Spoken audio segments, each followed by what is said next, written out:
하나님의 말씀을 보겠습니다. 신약 성경입니다. 마태복음 말씀입니다. 마태복음 9장입니다.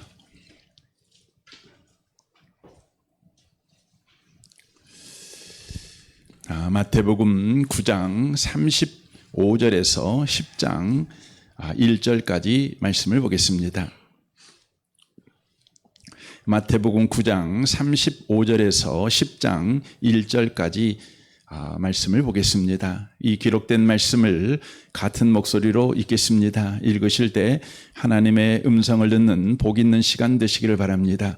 읽겠습니다. 예수께서 모든 도시와 마을에 두루 다니사 그들의 해당에서 가르치시며 천국 복음을 전파하시며 모든 병과 모든 약한 것을 고치시니라. 무리를 보시고 불쌍히 여기시니 이는 그들이 목자 없는 양과 같이 고생하며 기진함이라. 이에 제자들에게 이르시되 추수할 것은 많되 일꾼이 적으니 그러므로 추수하는 주인에게 청하여 추수할 일꾼들을 보내주소서 하라 하시니라. 예수께서 그의 12 제자를 부르사 더러운 귀신을 쫓아내며 모든 병과 모든 약한 것을 고치는 권능을 주시니라. 아멘. 아멘. 함께 예배하는 모든 분들 가운데 이 말씀의 축복이 함께 하시기를 주님의 이름으로 축원합니다. 이제 마태복음 강해를 또 다시 시작하려고 합니다. 오늘 말씀을 따라 말씀의 제목은 제자에서 사도적 삶으로라는 제목으로 하나님의 말씀을 전하겠습니다. 오늘 우리는 잠시 멈추었던 마태복음 말씀을 다시 이어가려고 합니다. 그런데 본문으로 들어가기 전에 먼저 마태복음이 어떤 책인지, 마태복음이 우리에게 무엇을 말하고 있는지를 다시 정리할 필요가 있습니다. 마태복음의 핵심 주제는 하나님 나라, 곧 천국입니다. 당시 많은 유대인들은 하나님의 나라를 로마 지배에서 해방되는 정치적 회복으로 이해를 했습니다. 그러니까 로마에서 해방된 이스라엘, 그것이 바로 하나님의 나라다. 이들은 이렇게 생각한 것입니다. 그러나 그들이 기대했던 하나님의 나라는 오지 않습니다. 주후 66년부터 유대인들은 로마로부터 독립하기 위해서 독립전쟁을 일으킵니다. 그러나 주후 70년에 로마 군대에 의해서 예루살렘은 함락이 됩니다. 성전은 파괴되어집니다. 유대인들은 깊은 절망에 빠지게 되었습니다. 그때 그들은 이런 질문을 하게 됩니다. 하나님은 과연 살아계시는가? 하나님은 정말 우리와 함께 계시는가? 우리는 아직도 아브라함의 약속 안에 있는 하나님의 백성인가? 우리에게 진정한 구원은 무엇인가? 이 질문을 그들이 하게 되었습니다. 여러분, 이 질문은 사실 이들만의 질문은 아니지요. 오늘 저와 여러분들이 인생을 살아갈 때에 무너짐 앞에서 같은 질문들을 아마 할 것입니다. 마태는 바로 이 질문에 분명하게 대답합니다. 그 대답은 예수 그리스도십니다. 하나님은 과연 살아계십니까? 질문하는 자에게 예수 그리스도를 보라 이렇게 말합니다. 하나님은 정말 우리와 함께 하시는가? 질문하는 자들에게 예수 그리스도를 생각하라 이렇게 대답합니다. 우리는 아브라함의 약속 안에 있는 하나님의 백성인가? 라고 질문할 때 예수 그리스도를 보라 이렇게 대답합니다. 우리에게 진정한 구원은 무엇인가? 이렇게 질문할 때 예수 그리스도를 보라 이렇게 대답합니다. 마태복음의 답은 유일합니다. 그 답은 예수 그리스도입니다. 그렇다면 우리는 이런 질문을 하게 됩니다. 과연 예수 그리스도가 우리가 가진 이 질문에 대한 유일한 답인가? 이런 의문을 저와 여러분이 갖습니다. 마태복음은 차근차근하게 그 부분에 대해서 답을 해주는 성경이라고 하는 것입니다. 마태복음은 첫 문장부터 이렇게 선언합니다. 1장 1절입니다. 아브라함과 다윗의 자손 예수 그리스도에게 보라라고 선언합니다. 무슨 말입니까? 예수님은 단순한 한 인간이 아니라는 것입니다. 하나님께서 아브라함과 다윗에게 하신 약속의 성취자로 오신 분이시다라고 말합니다. 그리고 1장 21절에서는 이렇게 말합니다. 아들을 낳으리니 이름을 예수라 하라. 이는 그가 자기 백성을 그들의 죄에서 구원할 자이심이라. 예수님은 자기 백성을 그들의 죄에서 구원할 구원자라는 것이지요. 23절은 말합니다. 보라 처녀가 잉태하여 아들을 낳을 것이요 그의 이름은 임마누엘이라 하리라 하셨으니 이를 번역한즉 하나님이 우리와 함께 계시다 함이라. 예수가 누구신가? 임마누엘이시다. 하나님이 우리와 함께 하시는 하나님, 바로 그분이 예수님이시다. 이렇게 바로 성경은 선언합니다. 그리고 마태복음 4장에서 예수님은 공생애를 시작하시면서 이렇게 선포하십니다. 17절입니다. 이때부터 예수께서 비로소 전파에 이르되 회개하라 천국이 가까이 왔느니라.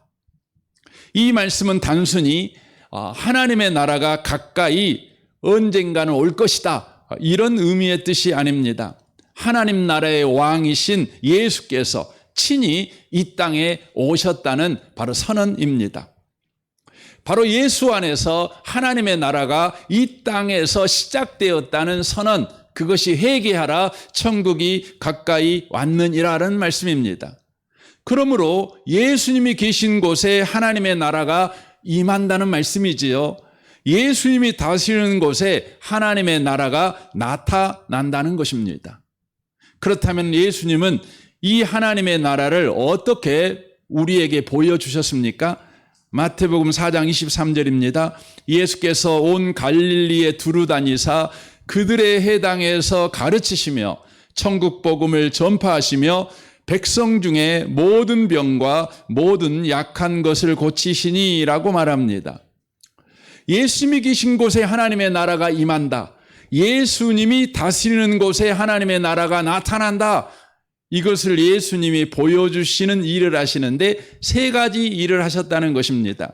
바로 가르치시고, 바로 전파하시고, 고치시는 일을 하셨다는 것이지요. 그런데 이 말씀이 오늘 우리가 본문으로 선택하여 읽었던 마태복음 9장 35절에 그대로 반복됩니다. 35절입니다.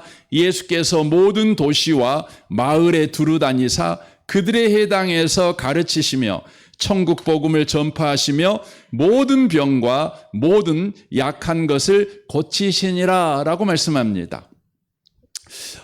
이것을 이해하려면 여러분은 유대인의 문법, 이 글쓰기를 이해를 해야 합니다. 이 마태복음 4장 24절과 마태복음 9장 35절은 같은 구조를 가지고 있습니다. 이것은 단순한 반복이 아닙니다. 성경에서 반복은 중요한 내용을 강조하는 방식입니다. 중요한 내용으로 앞뒤를 감쌉니다. 그리고 그 사이에 내용을 풀어 설명하는 구조입니다. 이것을 문학 구조로는 포괄 구조라고 합니다. 그러니까 마태복음 23절과 마태복음 9장 이 35절을 앞뒤로 이렇게 배치를 합니다. 그러니까 양팔같이 지금 하는 것이죠. 오른손은 마태복음 4장 23절이라면 마태복음 9장 35절은 왼손이 되는 거죠. 그리고 이 왼손으로 이 두 팔로 탁 앉지요. 뭘 앉는 것입니까? 마태복음 5장부터 9장까지를 앉는 거예요. 근데 그 내용이 뭐예요? 바로 마태복음 4장 23절과 마태복음 9장 35절 내용을 풀어 설명하는 것입니다. 그래서 마태복음 5장부터 7장까지는 뭐냐면 주님이 가르치고 전파하신 내용이 구체적으로 기록이 되어져 있습니다. 우리가 소위 산산수훈이죠. 이 산산수훈을 통해서 예수님은 하나님 나라 백성이 누구인지를 가르치십니다. 그리고 그 백성들은 어떻게 살아야 되는가를 바로 전파하십니다.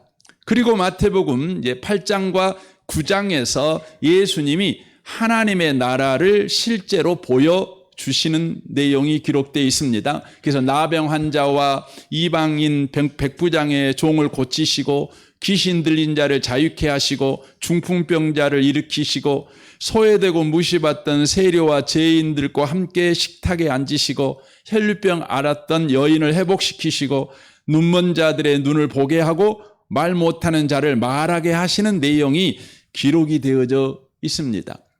그러니까 예수님께서 모든 병과 모든 약한 것을 고치시니라, 이 내용이 바로 마태복음 8장과 9장에 자세하게 이렇게 구체적으로 설명을 하고 있다고 하는 것이죠. 그런데 이것은 단순하게 예수님께서 기적을 많이 행하셨다는 이야기가 아닙니다. 이 이야기는 구약의 선지자들에게 약속하셨던 그 하나님의 나라가 예수 안에서 이 땅에 임하셨다는 선포라는 것이죠.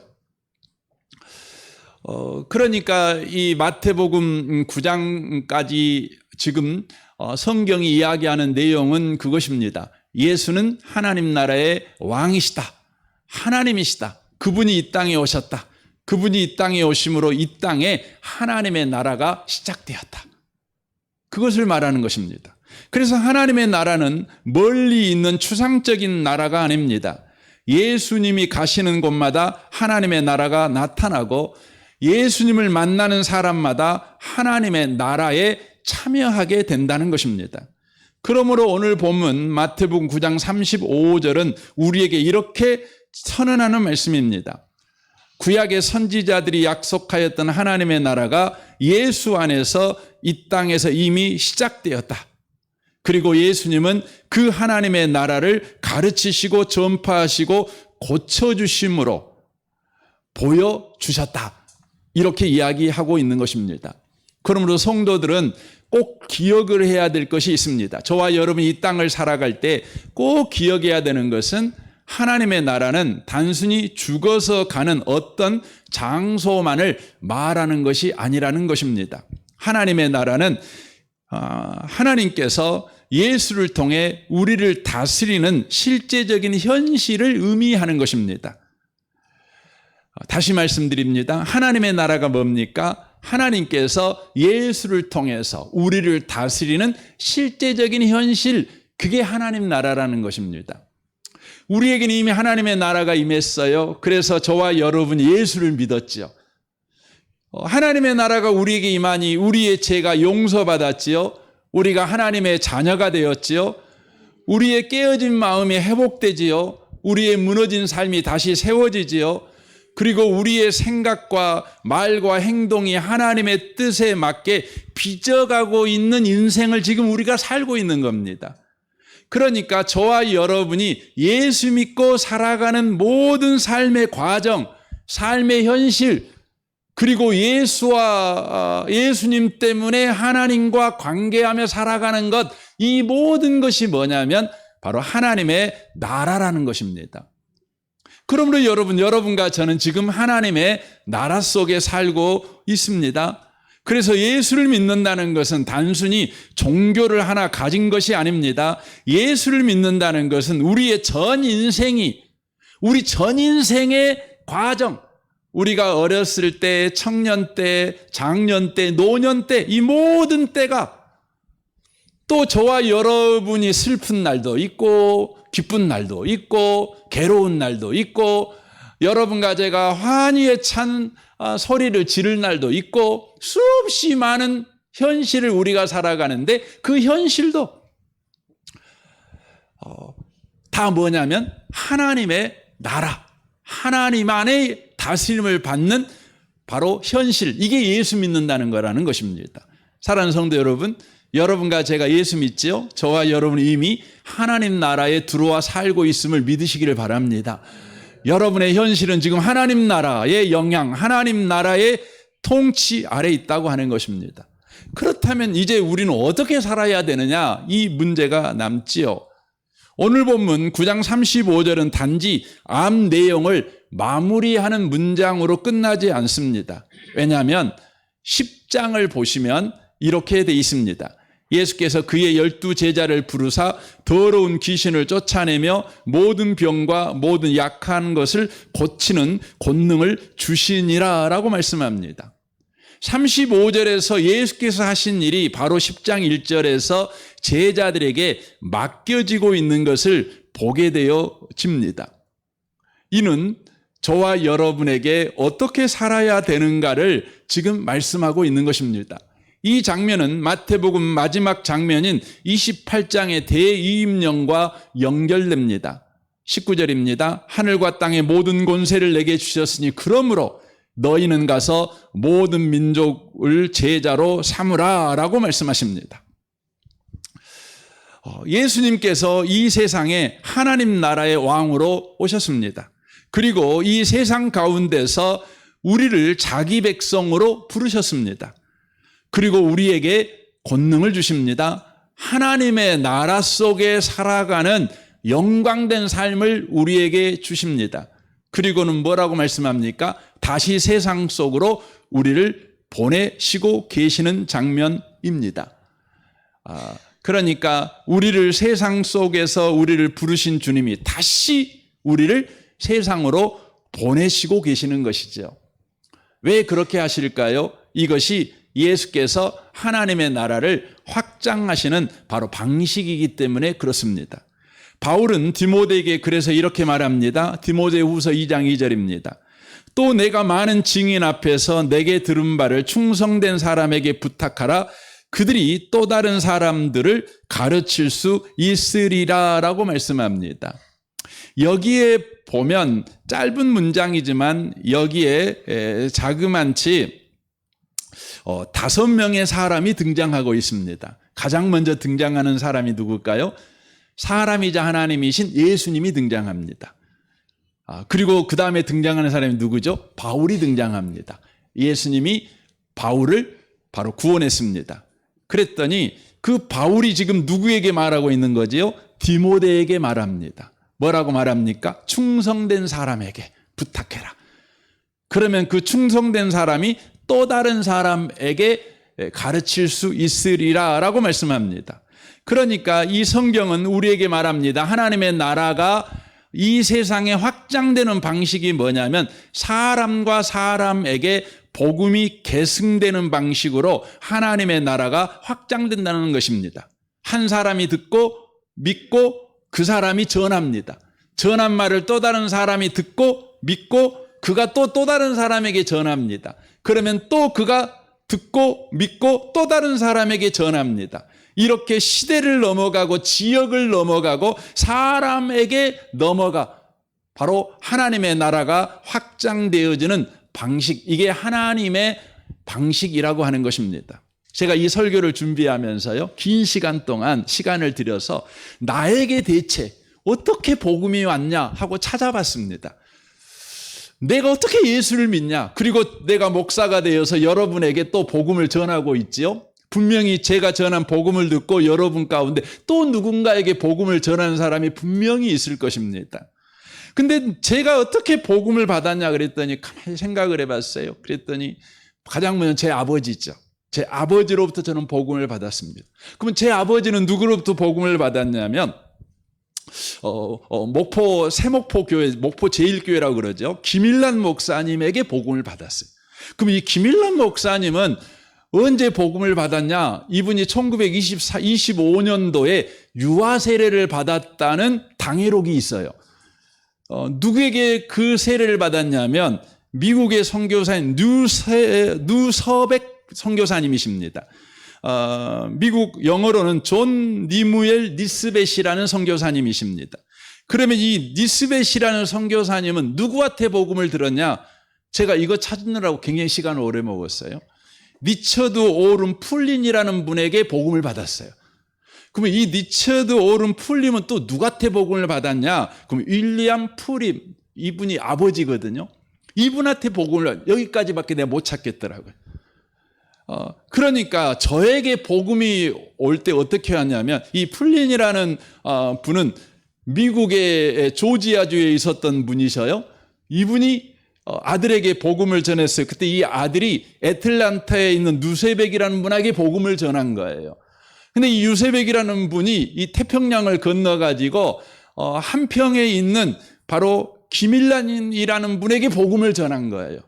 그랬더니 그 한평에 같이 살고 있는 저희 아버지에게 복음을 전한 거죠. 그리고 저에게 복음이 온 거죠. 여러분, 복음은 우연하게 우리에게까지 온 것이 아닙니다. 누군가가 먼저 듣고 믿고 전해서, 그리고 그것이 끊기지 않고 끊임없는 생명력을 가지고 흐릅니다. 때때로는요, 거대한 강물처럼 흘러갈 때도 있지만 때때로는 샛강처럼 흘러갈 때도 있고 때때로는 가뭄이 들어가지고요, 복음이 흘러가나 이런 의구심이 들 때도 있었어요. 그런데 복음은 흘러갔어요. 그리고는 저에게까지 온 것입니다. 그러므로 오늘 본문은 중요한 메시지를 우리에게 이렇게 전하는 겁니다. 성도는 누구나 사도적 삶을 살라고 부르심을 받았다는 것입니다. 누군가로부터 복음을 들어 우리가 예수를 믿는 신자가 되었습니다. 그러면 우리는 이제 신자로 머물러 있으면 안 된다는 겁니다. 제자가 돼야 된다는 거죠. 제자로 멈춰 있으면 안 된다는 것입니다. 반드시 사도적 삶을 사는 사람, 바로 전하는 사람이 돼야 한다는 겁니다. 믿는 사람으로 머물면 안 되고 제자로서 배우는 일에만 머물면 안 되고 반드시 보내심을 받은 사람의 삶을 살아야 된다는 것입니다. 그렇다면 어떻게 우리는 신자에서 그냥 예배 시간에 왔다 갔다 하는 거, 나 예수 믿어, 이것에 만족하지 않고 나 예수를 더 알고 싶어, 나 예수를 본받은 자가 되고 싶어, 그래서 여러분이 제자의 삶을 살아가는 삶, 근데 거기에도 멈추지 않고 내가 누군가에게 이 복음을 전해야 되겠어, 나는 보내심을 받은 자의 삶을 살아가야 되겠어, 이런 삶을 살아갈 수 있을까요? 어떻게 살아갈 수 있을까요? 오늘 본문 36절입니다. 무리를 보시고 불쌍히 여기시니 이는 그들이 목자 없는 양과 같이 고생하며 기진함이라 라고 말합니다. 여기서 불쌍히 여기신다는 말은 단순하게 안 됐다, 아이고 짠해, 이런 뜻이 아닙니다. 헬라어로 창자가 끊어질 듯한 깊은 국류를 이야기합니다. 한마디로 말하면 절대 애면하면 안 되는, 이걸 애면했다가는 내가 죽을 것 같아요. 내가 망할 것 같아요. 반드시 그를 내가 돌아봐야만 될 것 같아요. 이게 바로 뭐냐면 오늘 본문에 나오는 불쌍히 여겼다는 의미입니다. 그렇다면 예수님은 왜 무리를 보시고 그토록 불쌍히 여기셨을까요? 본문은 말하죠. 그들이 목자 없는 양과 같이 고생하며 기진함이라 라고 말합니다. 목자 없는 양처럼 무리들이 보였기 때문에 그렇습니다. 그래서 예수님이 사람을 볼 때 가장 사람에게 있는 깊은 문제, 가장 절대적이고 심각한 문제가 뭐냐면 가난이 아닙니다. 질병도 아닙니다. 실패도 아닙니다. 목자 없는 양처럼 사는 것입니다. 왜 목자 없는 양처럼 사는 것이 사람에게 가장 여러분 불쌍할까요? 양이라는 동물의 특성을 알면 예수님의 마음을 조금은 이해할 수 있습니다. 양은요, 처음부터 혼자 살 수 없는 존재로 성경에 등장합니다. 그래서 성경에서 보면 가장 오래된 직업 가운데 하나가 뭐냐면 목축입니다. 그래서 창세기 4장에 보면 두 직업이 나오지요. 가인은 농사 짓는 사람이었고 아벨은 양치는 사람이었더라. 이는 양은 처음부터 돌봐줄 목자가 없으면 안 되는 동물이라는 것을 성경이 소개하고 있는 것입니다. 왜 그렇습니까? 양은 매우 연약한 동물이기 때문에 그렇습니다. 양에게는 특별한 방어 수단이 없습니다. 이빨도 약하고 발도 느리고 또 심지어 숨는 능력도 없습니다. 눈치도 없어요. 그래서 살아남으려면 반드시 뭐가 필요하냐면 목자가 필요한 것입니다. 그래서 다윗은 시편 23편에서 목자가 있는 양이 어떤 상태가 되는가를 이렇게 소개합니다. 여호와는 나의 목자시니 내게 부족함이 없으리로다.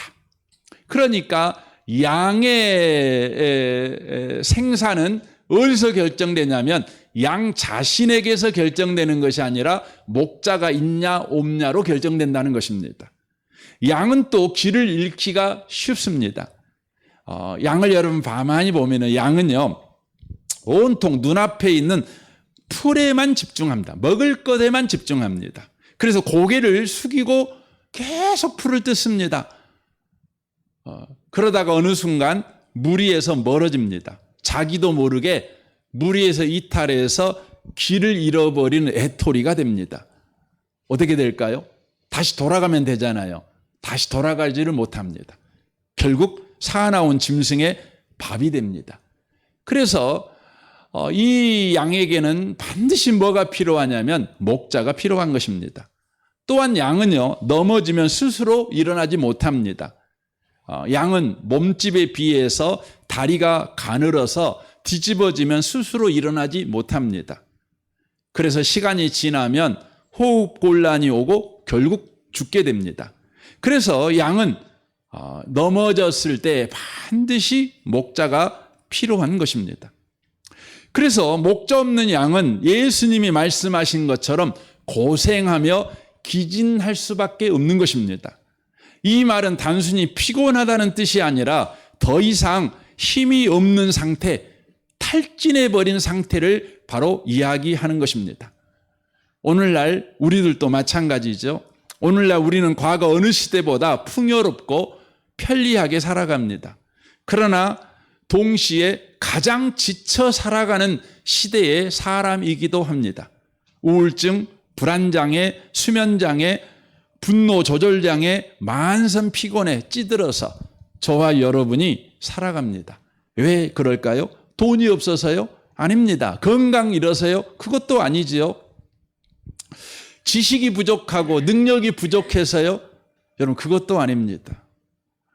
현대인들은 의학적 돌봄으로도 해결되지 않는 인생의 가장 깊은 고생과 기진함을 가지고 있습니다. 왜요? 목자 없는 양으로 살아가고 있기 때문에 그런 것입니다. 그래서 양 같은 우리에게 필요한 건 뭐냐면 더 넓은 초원이 아닙니다. 저 푸른 초원 위에 그림 같은 집을 짓고 사는 게 우리에게 필요한 것이 아니에요. 더 풍성한 먹이도 필요한 것이 아니고 더 많은 능력이 우리에게 필요한 것이 아니에요. 우리에게는 목자가 필요한 것입니다. 신자가 제자가 돼야 되고 제자는 사도적 삶을 살아가야 합니다. 왜 우리는 신자에서 멈출까요? 왜 우리는 제자에서 멈출까요? 내 신앙에 만족하여 그냥 살아갈까요? 내가 복음 듣고 예수 믿고 이것으로 우리는 만족하고 살아갈까요? 왜 전하지 않을까요? 우리는 사람을 그렇게 보지 못하기 때문에 그렇습니다. 겉으로만 봅니다. 살고 있는 아파트만 봅니다. 타고 다니는 차만 봅니다. 그의 자녀들이 요즘 잘 나가는 그 소식만 듣고 그를 판단합니다. 사도적 삶의 시작은 사람을 보는 시각이 예수님 시선으로 바뀌어야 되는 것입니다. 예수님처럼 영적 현실을 보는 눈, 목자 없는 바로 양처럼 살아가는 사람들의 고생과 기진함을 볼 수 있으셔야 한다는 겁니다. 뭐 어떻게 하면 그렇게 가능합니까? 37절입니다. 이에 제자들에게 이르시되 추수할 것은 많되 일꾼이 적으니 그러므로 추수하는 주인에게 청하여 추수할 일꾼들을 보내주소서 하라 하시니라 라고 말합니다. 주님은 우리에게 뭘 요구합니까? 기도하라고 요구하십니다. 너희가 가라, 왜 안 가? 하고 우리를 지금 몰아붙이고 있는 것이 아니라 먼저 기도하라고 요구하십니다. 추수하는 주인에게 청하여 추수할 일꾼을 보내어 주소서 하라. 이렇게 기도하라는 것이죠. 여러분 이 말을 읽으면 여러분 마음에 안심이 될 거예요. 나보고 가라는 소리가 아니고 다른 사람 가라고 기도하라는 소리구나 이렇게 들리기 때문에 그렇습니다. 그러나 이 말은 이런 내용입니다. 네가 예수님처럼 일을 하려면 예수님의 마음을 가져야 돼. 이런 말입니다. 이 말은 기도하면 바로 예수님의 마음이 우리 마음에 새겨진다는 바로 의미입니다. 우리는 보통 기도를 하나님께 무엇을 요청하는 행위로만 이해합니다. 물론 그것도 기도이지요. 그러나 성경이 말하는 기도는 단순히 하나님께 우리의 소원을 올려드리는 시간이 아닙니다.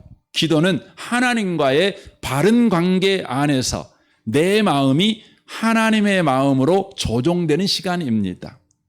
그래서 유대인들은 이 기도라는 단어를 히브리어로 테필라라는 단어를 쓰는데, 이 테필라라는 단어가 뭐냐면 하나님과 바른 관계 가운데 있는 상태, 이렇게 말하는 겁니다. 그러니까 기도가 뭐냐면 하나님과 바른 관계 가운데 있는 상태를 기도라고 이야기한다는 것이죠.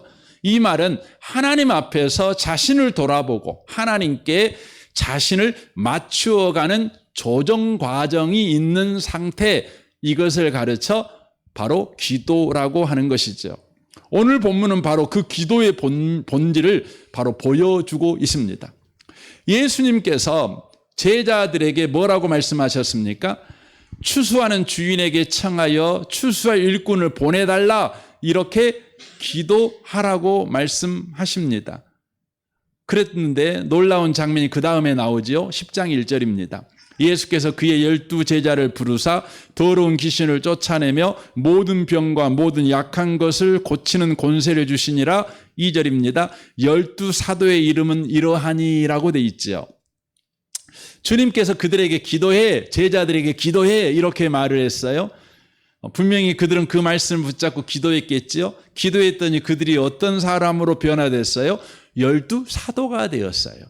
제자에 머물러 있지 않고 사도가 되어 있는 것을 보게 되어집니다. 이것이 기도의 신비입니다. 기도는 하나님을 움직이는 시간 이전에 나를 움직이는 시간이며, 기도는 하나님의 마음이 내 마음의 세도에 들어오는 바로 시간이라고 하는 것입니다.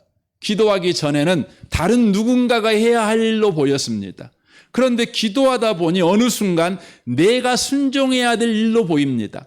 내가 그에게 복음을 전하지 않으면 내가 당장 죽을 것 같아요. 내가 망해버릴 것 같아요. 저런 사람을 내가 내버려 두다니, 저런 형편에 있는 사람을 내가 남몰라 하다니, 이런 마음이 우리 가운데 온다는 것이죠. 그래서 기도는 단순히 우리의 간절함과 정성을 보이는 종교 행위가 아닙니다. 기도는 하나님의 마음을 배우는 학교고, 기도는 제자를 사도적 삶으로 빚어가는 용광로이다, 이렇게 말씀을 드릴 수가 있는 것입니다. 결론적으로 말씀을 드리기로 합니다. 사랑하는 성도 여러분, 저와 여러분은 이미 지금 하나님의 나라 속에 살고 있습니다. 여러분의 인생의 모든 과정, 또 모든 현실, 또 하나님과의 모든 관계가 바로 하나님의 나라입니다. 그러므로 이제 신자가 여러분 꼭 되십시오. 꼭 예수 잘 믿는 분들이 되십시오. 그러나 신자에서 멈춰 있지는 마십시오. 제자가 되십시오. 그리고 제자에만 머물러 있지 마십시오. 이제 주님의 마음을 품고 세상으로 보내심을 받은 사도적 삶을 살아가는 분들이 꼭 되셨으면 좋겠습니다. 우리 곁에는 아직도 목자 없는 양처럼 고생하며 기진하는 사람이 너무 많아요. 그러나 우리가 안 보여요. 안 보여요. 나보다 잘 살던데, 나보다 행복하던데, 나보다 요즘 잘 나가, 나보다 더 좋은 차 타고 다녀, 나보다 더 높은 직급을 가지고 있어, 자식들도 잘 나가던데, 나는 요즘 자식들 때문에 머리 아파 죽겠는데, 이렇게만 생각할 뿐입니다. 왜요? 기도 안 해서 그래요. 우리는 기도해야 합니다. 한 영혼 한 영혼의 이름을 부르며 우리가 기도해야 합니다. 그때에 주님의 마음이 우리 마음에 쑥 들어오는 것입니다. 그의 고생과 그의 기진함을, 목자 없는 양처럼 사는 그의 인생이 우리 가운데 보이는 것이죠. 이 아침에 오신 모든 분들이 바로 이 마음을 품어 하나님의 나라가 여러분을 통하여서 중단 없이 또 다음 세대에 흘러가고 또 다른 지역에 흘러가고 또 다른 사람에게 또 흘러가는 그런 귀한 일이 일어나시기를 주님의 이름으로 축원합니다. 아멘. 우리 같이 기도하기를 원합니다. 오늘 말씀을 생각하면서 주님 이 시간 우리가 기도했으면 좋겠습니다. 주님, 하나님의 나라는 이렇게 우리에게 전달되었습니다. 시대를 넘어가고 지역을 넘어가고 사람을 넘어서 이렇게 우리에게 복음이 흘러왔습니다. 누군가가 듣고 믿고 전했습니다. 우리도 이제 신자에 머물지 않고 제자에 멈춰서 있지 않고 이제 전하는 자, 보내심을 받은 자의 삶을 살아가는 자 되게 하옵소서. 한 영혼을 품고 주님의 마음이 우리 가운데 임할 때까지 엎드리는 우리가 되게 하여 주옵소서. 우리 같이 이 시간 기도하겠습니다. 오 하나님 아버지 감사합니다. 오 주님 아버지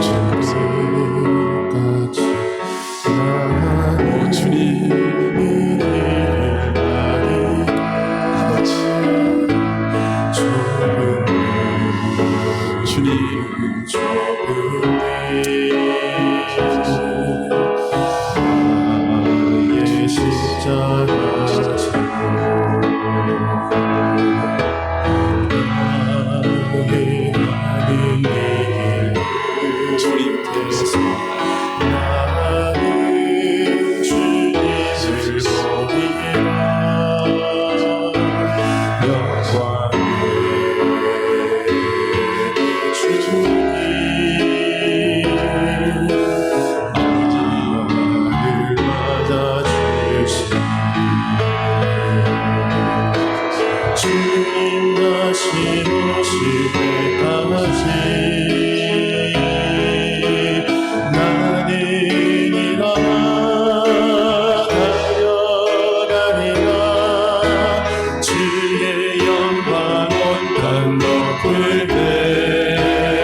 주님 다시 오실 때까지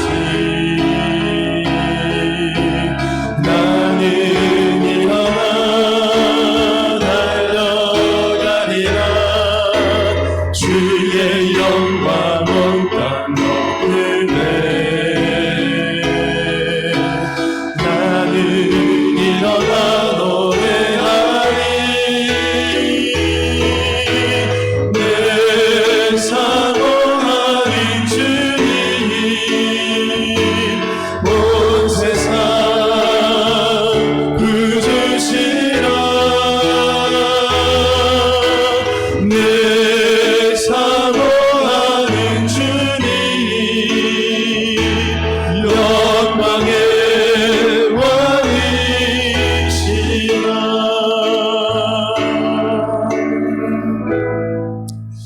주님 우리에게 복음이 오기까지 누군가가 듣고 믿었고 또 전달했습니다. 그것이 수백 년, 수천 년 계속되었습니다. 시대를 넘어가고 지역을 넘어가고 사람을 넘어서 때때로는 거대한 강물이 되어 때때로는 실개천이 되어 때때로는 가물었지만 그래도 한 사람을 통해서 그 복음의 생명력이 끊기지 아니하고 흘러 마침내 우리에게 도달했습니다. 때때로 누군가는 죽었고 때때로 누군가는 감옥에 갇혔고 때때로 누군가는 굶어 죽었고 고문당하 죽었고 가정에서 쫓겨나기도 했지만 그들은 복음을 흘러보내는 일을 중단하지 않았습니다. 그래서 우리가 예수 믿었습니다. 우리가 받은 이 예수가 우리에게 멈춰서 있지 않기를 원합니다. 시대를 넘어 흘러가기를 원합니다. 지역을 넘어 흘러가기를 원하고 사람을 넘어 흘러가기를 원합니다. 그러나 주님, 우리는 사람을 불쌍히 여기는 마음이 없습니다. 우리를 불쌍히 여겨 주옵소서. 사람을 볼 때에 그 사람이 입고 있는 옷이 먼저 들어오고, 차가 먼저 들어오고, 직업이 먼저 들어오고,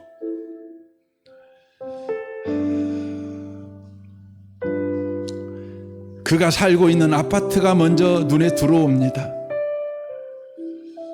그가 목자 잃어버린 양이라는 생각이 도무지 들지가 않습니다. 내가 더 실패자 같고, 내가 더 못나 보이고, 내가 더 안 돼 보입니다. 그러나 예수를 믿는다는 것은 하나님의 나라가 우리 가운데 임했다는 것입니다. 하나님이 책임져 주시는 인생이 되었다는 것입니다. 나의 모든 관계, 나의 모든 현실, 나에게 일어나는 모든 삶, 나이 먹음, 늙음, 이 모든 것이 하나님의 손에, 하나님의 다스림 가운데 있다는 것입니다. 주님, 우리가 얼마나 영광스러운 자이고 예수 없는 자들이 얼마나 고단하고 기진한 인생을 사는지를 보는 눈이 열리게 하여 주옵소서.